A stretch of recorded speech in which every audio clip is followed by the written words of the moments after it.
Seorang wanita di Makassar, Sulawesi Selatan mendatangi Makobrimob Batalion A Pabayeng-Bayeng Makassar untuk memastikan keanggotaan suaminya yang mengaku menjadi brimob.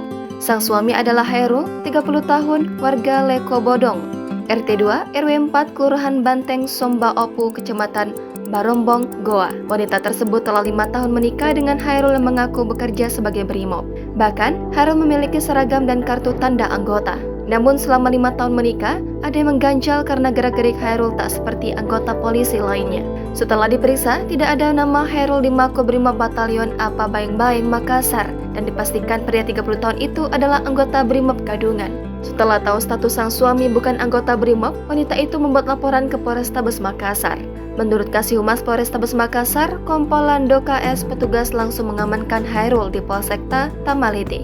Lando menyebut Hairul mengaku sebagai anggota polisi sejak tahun 2018. Ia melakukan hal tersebut agar disegani oleh keluarga. Ia juga membenarkan istri Hairul mendatangi Makobrimob yang disebut sebagai tempat tugas sang suami.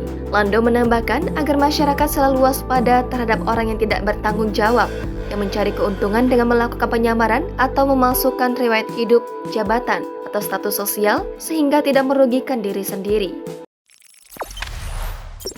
Jangan lupa subscribe, share, komen, dan like ya!